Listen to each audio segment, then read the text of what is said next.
მე სურათ ხატე. ასე ეძახდნენ ფოტოგრაფს მე-19 საუკუნის საქართველოში. უბრალო ადამიანისთვის მისი სახელოსნო საიდუმლოებით სავსე ოთახს წარმოადგენდა. ფოტოსაქმე სპეციფიკურ ცოდნას მოითხოვდა. იმ დროს კი ასეთ ცოდნას მხოლოდ ერთეულებით უფლობდნენ. ამიტომ ფოტოგადაღება საკმაოდ ძვირი სიამოვნება იყო. სურათის დამზადება დაახლოებით 2-დან 3 მანეთამდე ჯდებოდა. ეს კი მაშინ რიგითი მუშის ერთი თვის ხელფასის თითქმის მეოთხედს უტოლდებოდა. როგორც წესი, ღარიბები ობიექტივში მხოლოდ იმ შემთხვევაში ხვდებოდნენ, თუ ფოტოგრაფს ამის პროფესიული ინტერესი ჰქონდა. ფოტოგრაფის მომსახურებით ყველაზე ხშირად შეძლებული ფენა, ვაჭრები, არისტოკრატიის წარმომადგენლები და ჩინოვნიკები სარგებლობდნენ. სალონში წასვლა ღირსშესანიშნავი მოვლენა იყო.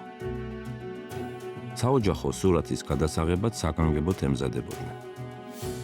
ფოტოგრაფს წინასწარ ითანხმებდნენ და საუკეთესო სამოს ირგებდნენ. საოჯახო ფოტოს გარდა მოდაში იყო ეგრეთ წოდებული ვიზიტკების, ანუ პორტრეტების გადაღებაც. თითოეულ ასეთ სურათზე სტუდიის დასახელება ან ფოტოგრაფის ვინაობა იკითხებოდა. სურათის მეორე მხარე კი ფოტოგრაფიის შესახებ გარკვეულ ინფორმაციას იძლეოდა. სანქტ-პეტერბურგის საიმპერატორო არქეოლოგიური საზოგადოების წევრ თანამშრომელი. ასეთი წარწერა ჰქონდა პირველი ქართველი ფოტოგრაფის ალექსანდრე როინაშვილის ფოტოსურათის ყდას. კომპოზიციის ცენტრში ხატრულად გაფორმებულ მონოგრამას ვხედავთ. აქვე მითითებულია, რომ როინაშვილი იმპერატორის უმაღლესი ჯილდოს მფლობელი გახლდათ და მისი სტუდია თბილისში მდებარეობდა. დიდრულად არის გაფორმებული დიმიტრი ერმაკოვის სურათების ყდაც. ფოტოს უკანა მხარეს ეწერა, რომ ერმაკოვი სპარსეთის შახის კარის ფოტოგრაფი და სპარსეთის ლომისა და მზის ორდენის კავალერი იყო. აქვე გამოსახულია ყველა ის ჯილდო, რომელიც ერმაკოვმა პროფესიული საქმიანობის დროს დაიმსახურა. ფოტოსურათის ყდიდანვე ვიგებთ, რომ ერმაკოვის სტუდიას გოლოვინის გამზირზე პირველი კლასიკური გიმნაზიის პირდაპირ ვინმე მდივანის სახლი ეკავა. ცხადია, რომ ასეთი წარწერების წყალობით ფოტოს ავტორის ამოცნობა სირთულეს არ წარმოადგენს. თუმცა ხშირად ხდება ისეთი ფოტოებიც, რომელსაც მხოლოდ დასახელება აქვთ, მაგრამ მათი კუთვნილების დადგენა ვერ ხერხდება. ასე მაგალითად, ერმაკოვის კოლექციაში, რომელიც დაახლოებით 30,000-ზე მეტ სურათს მოიცავს, სხვადასხვა ფოტოგრაფების ნამუშევრებია გაერთიანებული. ამ ფოტოების გარკვეულ რაოდენობას კი ავტორის საერთოდ არ აწერია. ცნობილია, რომ ერმაკოვის კოლექციაში მოხვდა ალექსანდრე როინაშვილის საკმაოდ ბევრი ნამუშევარიც. ეს ფოტო, რომელზეც მეტეხის ხიდია გამოსახული, დიდი ალბათობით სწორედ როინაშვილს ეკუთვნის. ფოტოს სიღრმეში მეტეხის ციხე მოჩანს. ხიდის მოაჯირთან მოქალაქეები გაჩერებულან და ფოტოგრაფის საქმიანობას დიდი ინტერესით აკვირდებიან. ხიდის თავში, მარცხენა მხარეს, ცნობილი ვაჭრების იაკობ სუბალაშვილისა და ფარსეგა ტერმოსენიანის ქარვასლა დგას. მარჯვნივ კიდევ ერთ ქარვასლას ვხედავთ, რომელიც ვაჭარ ჩიტახოს ეკუთვნოდა.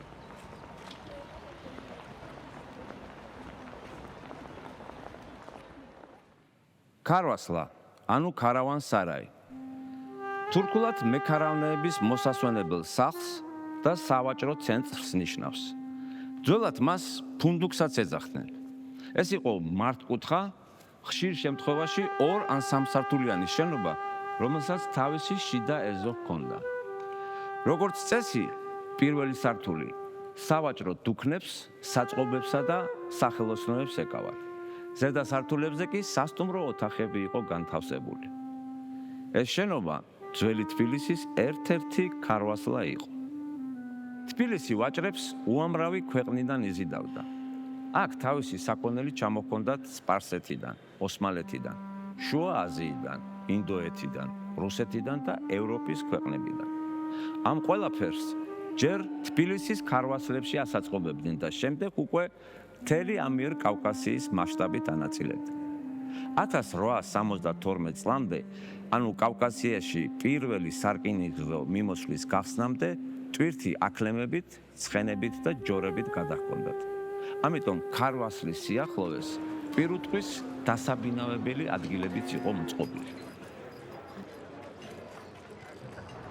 ქარვასლაში გაჩერებული ვაჭარი მოსაკრებელს იგივე ბაჟს იხდიდა, რომელიც საქონლის ღირებულების თითქმის მეოთხედს შეადგენდა. ადგილობრივი ვაჭრებისთვის სხვა წესი მოქმედებდა. ისინი ქარვასლის პატრონისგან მხოლოდ სავაჭრო ფართს ქირაობდნენ. ყველა მსხვილი კომერციული გარიგება ქარვასლაში ხდებოდა. ეს იყო ცალკე სამყარო, სადაც სხვადასხვა ენაზე საუბრობდნენ, მაგრამ ერთმანეთის მაინც უსიტყვოდ ესმოდათ. ქარვასლების უმრავლესობა თბილისის ძველ ნაწილში მდებარეობდა. კალაში, შუა ბაზრის ტერიტორიაზე, რიყეზე, მეიდანსა და სიონის ტაძრის სიახლოვეს. ანუ იმ უბნებში, რომლებიც ვაჭრობისა და კომერციის ძირითად ადგილად ითვლებოდა და სადაც ქალაქის ბაზრობები იყო განლაგებული. ძველ დროში თბილისს რამდენიმე ბაზარი ჰქონდა. რიყეზე ცხენებს, სხულფეხა საქონელს, ცხვარს, თევზს და მარილს ხიდდნენ. ავლაბარში, დღევანდელი მეტეხის ქუჩის ადგილას, სურსათის ბაზარი იყო მოწყობილი. გარეთ უბანში, ავანლანდხევის ტერიტორიაზე კი თივით, შეშითა და ნახშირით ვაჭრობდნენ. თუმცა ყველაზე დიდი ბაზარი ქალაქის ისტორიულ ცენტრში იყო გაშლილი. ძველი თბილისის გული, მეიდანი, იგივე თათრის მოედანი, იგივე შაითან ბაზარი. აქაურობა ფოტოგრაფების ერთ-ერთი საყვარელი ადგილი იყო. სწორედ აქ გადაღებულ ფოტოებში ჩანს იმდროინდელი ქალაქის კოლორიტი, მისი ხიბლი და ხასიათი. აქ ერთმანეთს ერეოდა კავკასია, აზია და ევროპა, ქრისტიანობა, იუდაიზმი და ისლამი. ამ მოედანთან იყრიდა თავს ქალაქის ძირითადი ქუჩები. ეს იყო ძველი თბილისის მთავარი სავაჭრო სივრცე, რომელსაც დღის განმავლობაში ზოგჯერ 20,000-მდე ადამიანიც კი სტუმრობდა. აქ იყიდებოდა მწვანილი, ხილი, ხორცი, ტკბილეული, ასევე ბეწვეული, მოვერცხლილი ქამრები, წელში გამოყვანილი სურები. სინჯავდნენ ფარფლეულსა და ჭრელ ხალიჩებს. მოედანზე ისმენდნენ ქვეყნის ჭორებს, არჩევდნენ ქალაქის სიახლეებს. თუ ვინმეს ახალი ამბების გაგება სურდა, პირველ რიგში სწორედ აქ უნდა მოსულიყო. ბაზარი დუღდა, არ ისვენებდა. მე თუ ლუხჩეთა შეძახილი. ორთვალაურმებით ქალაქში სავაჭროდ ჩამოსული გლეხების ყაყანი. სახედრების ფლოქთა კაკუნი. აქლემების კარავანი. სპარსული თარის ჰანგები. რუსული გარმონიკას ხმები. მინარეთზე გადმომდგარი მოლას მოწოდება და მეტეხის ზარების წყარვა.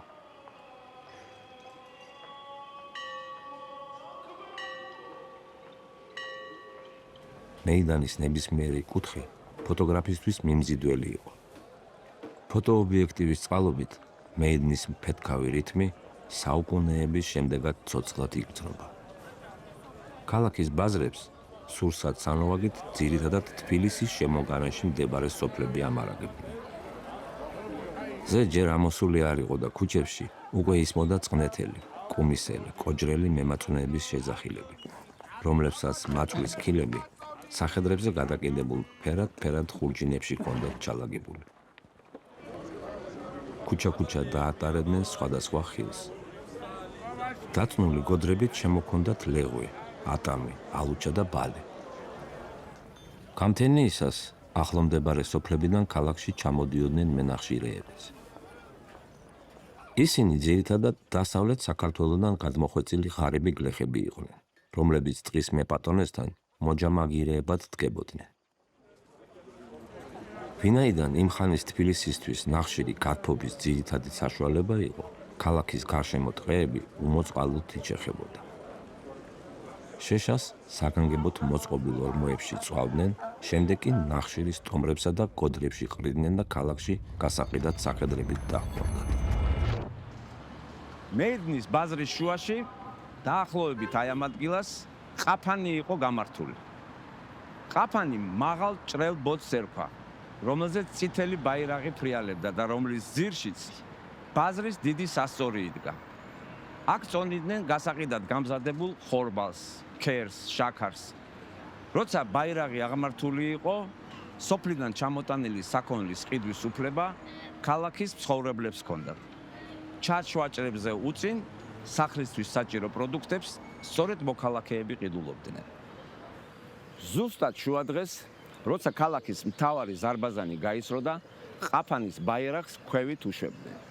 ეს კი იმას ნიშნავდა, რომ საქონლის ყიდვა უკვე ყველას შეუზღუდავად შეეძლო და საქმეში ჩარჩები ერთვებოდნენ. შუადღესაც ზარბაზნის სროლა თბილისში 1846 წელს რუსეთის სხვა ქალაქების მსგავსად შემოიღეს. ზარბაზანი დაახლოებით ამ ადგილას, გოლოვინის გამზირზე ქაშვეთის ეკლესიის გვერდით მდებარე მოედანზე იდგა. თათრის ბაზარში ერთმანეთის გვერდით იყო მოთავსებული ბაყლების, ყასბებისა და ალაფების რიგები. თაროები იზნიქებოდა ხიზილალას, ბრინჯის, ერბოს, ხილისა და ბოსტნეულის სიმძიმისაგან. ყასბები, რომლებსაც სასაკლაო მოედნის სიახლოვეს ქრის ნაპირზე ჰქონდათ მოწყობილი, დუქნის წინ უზარ-მაზარ ჩანკლებზე ახლად დაკლულ საქონელს კიდებდნენ. ჰაერში ერთდროულად ახლად გატყავებული ხორცის, არომატული ხილის, გამოშიგნული თევზისა და გასაყიდად მორეკილი ცხრის სუნი ტრიალებდა. საუკუნის დასაწყისის გაზეთებიდან ჩვენ შეგვიძლია გავიგოთ თუ რა ფასები იყოთ მაშინ თბილისში. გაზეთი ცნობის ფურცელი გვაუწყებს, რომ 1900 წელს თბილისის ბაზარზე ერთი გირვანკა, ანუ დაახლოებით 9 კილოგრამი ძროხის ხორცი 9 კაპიკი ღირდა. ცხრის ხორცს მოქალაქეები 8 კაპიკად შეიძენდნენ. იგივე ფასი ჰქონდა ღორის ხორცსაც.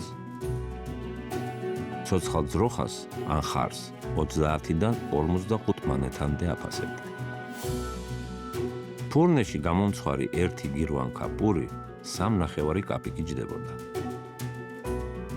ცოტა ძვირი ღირდა თონის პური 4-5 კაპიკი.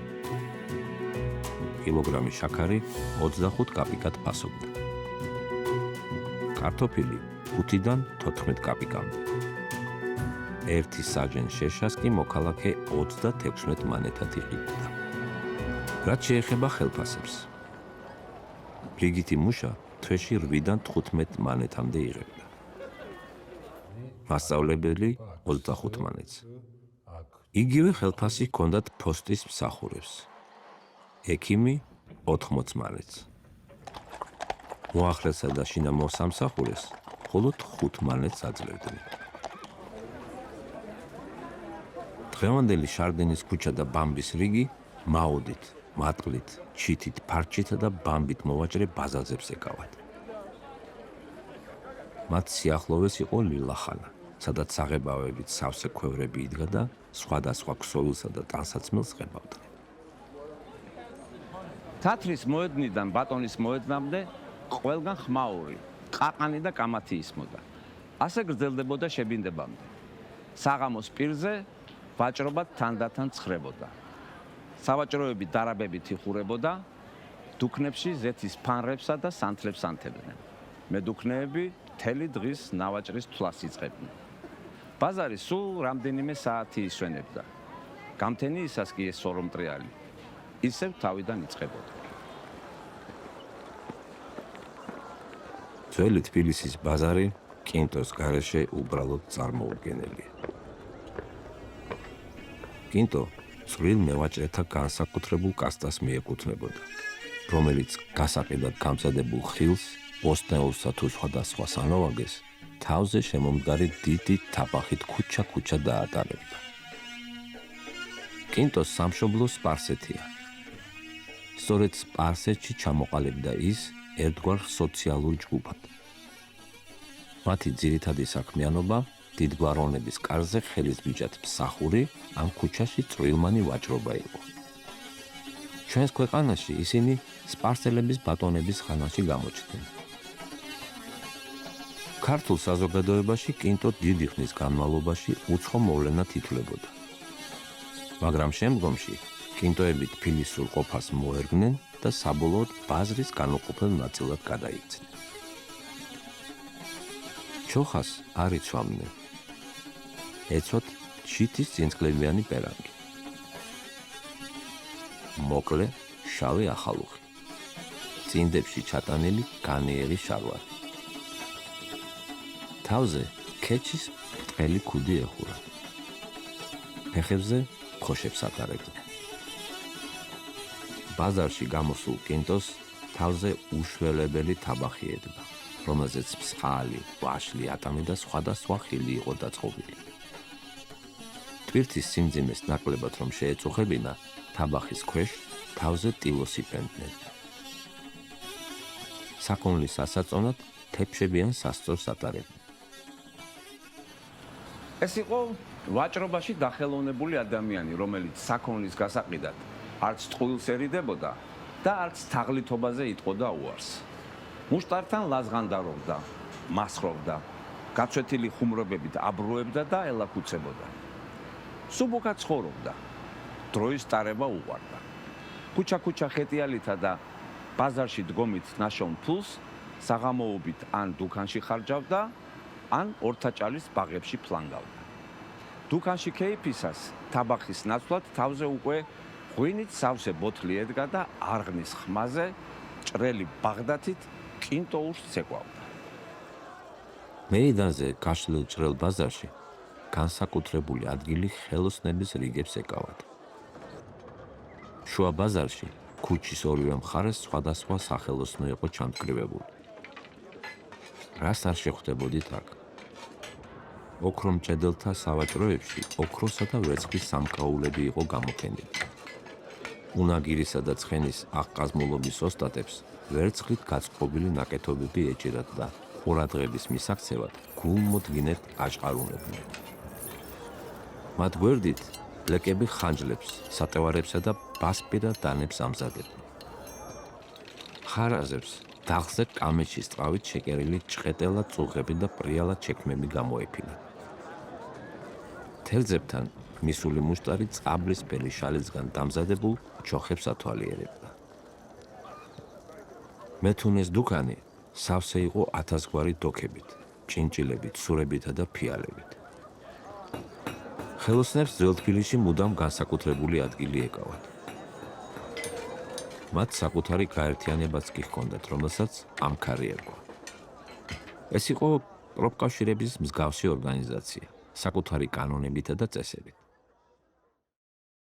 ამქარს ჰყავდა გამგეობა. ამქრის ხელმძღვანელს, იგივე უსტაბაშს, კენჭისხრით ირჩევდნენ და მას ეს თანამდებობა განუსაზღვრელი ვადით ეკავა. ამქრის კანონების მიხედვით არ შეიძლებოდა ერთი ხელოსნის მიერ დაწყებული საქმე მეორე ხელოსანს აერო. იგრძელებოდა სხვა ხელოსნის შეგირდის გადაბირება. დაუშვებელი იყო ფასების თვითნებური მომატება ან პირიქით დაწევა. ამქრის წევრის გარდაცვალების დროს სრულნავდნენ დაუბლებული ოჯახის წევრებს. გროვდებოდა ფულადი შემწევა. ყოველ ამქარს საკუთარი დროშა ჰქონდა, რომელზეც ხელობის დამცველი წმინდანი ან ნიშანი იყო გამოსახული. არსებობდა მკაცრად განსაზღვრული წესები, რომლის შესრულების გარეშეც ხელოსნის წოდებას ვერავინ მიიღებდა. სახელოსნოში შეგირდად 8-10 წლის ასაკში იღებდნენ. შეგირდი ნებისმიერ დავალებას უსიტყვოდ ასრულებდა და ყოველგვარი წვრილმანი საქმის კეთება ევალებოდა. გვიდა დუქანს, მოქონდა სადილი. ეგზავნებოდა ოსტატს სხვადასხვა დავალების შესასრულებლად. შეგირდს ჯამაგირი არ ეძლეოდა. ოსტატი მხოლოდ მის კვებასა და ტახსაზმელზე ზრუნავდა. ხელოსნებს შეგირდის გამოსაცდელად ასეთი ფანტი ჰქონდათ მოფიქრებული. დუქანში განზრახ ფულს დააგდებდნენ და ჩუმად თვალს ადევნებდნენ. დუქნის დაგვისას შეგირდი თუ ფულს თავისთვის აიღებდა, მას ხელობის შესწავლაზე უარს ეუბნებოდა. შეგირდის სრულფასოვან ოსტატად კურთხევა გაზაფხულობით ხდებოდა. ყველა ამქარი აღდგომიდან ამაღლებამდე პერიოდში საქეითმოდ ერთ დღეს ირჩევდა. ამ დღეს ამ ქრის გაშლილი დროშით ვერის ან ორთაჭალის ბაღში მიდიოდნენ. დაკლავდნენ ცხვარს და შლიდნენ სუფრას. სწორედ ამ დროს ხდებოდა ახალგაზრდა ხელოსნების დალოცვა. დალოცვას ესწრებოდა მღვდელიც, რომელიც მომავალ ხელოსანს საჭირო დარიგებას აძლევდა. უსტაბაში შეგირდს სამჯერ შემოკრავდა სილას. ჯერ მარჯვენა ლოყაზე, შემდეგ მარცხენაზე და ბოლოს ყველაზე ძლიერად ისევ მარჯვენა ლოყაზე. ეს იყო ხელოსნობის ატესტატიც და ბეჭედ დასმული საბუთიც. კურთხევის შემდეგ იმართებოდა ლხინი, რომელიც 3 დღე გრძელდებოდა. ყარაჩოღელი, ძველი თბილისის სიმბოლო. ვაჟკაცობისა და სამართლიანობის განსახიერება. როგორც წესი, ყარაჩოღელი ხელოსანთა რომელიმე ამქრის წევრი იყო. სხვანაირად რომ ვთქვათ, ისინი რიგითი თბილისელი ხელოსნები იყვნენ. სიტყვა ყარაჩოღელი ჩაცმულობიდან წარმოიშვა და შავ ჩოხიანს ნიშნავს. მათ ეცვათ შავი შალის ჩოხა, შავი ატლასის ახალუხი. მათი სამკაული იყო ვერცხლის ქამარი და ქამარში გარჭობილი ქისა და ვერცხლისავე შიბუხი. ვერცხლის ქამარი სიკვდილის შემდეგ დასამარხი ხარჯებისთვის იყო განკუთვნილი. ყარაჩოღელს შეიძლება ყველაფერი გაეჩუქებინა, ან წაეგო, ფული, ქუდი, ახალუხი, ჩექმენი, შარვალიც კი, მაგრამ ვერცხლის ქამარი ხელუხლებად რჩებოდა. იყო შემთხვევა, როდესაც ყარაჩოღელის სახლში თითქმის დედიშობილა, მხოლოდ საცვლების ამარა ბრუნდებოდა, მაგრამ წელზე ვერცხლის ქამარი მაინც ეკეთა.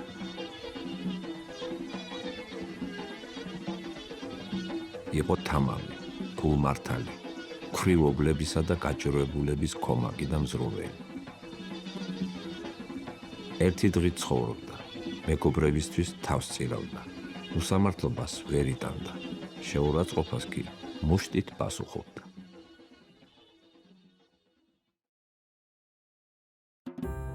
ძველი თბილისი ყარაჩოღელთა დროსტარების გარეშე წარმოუდგენელია.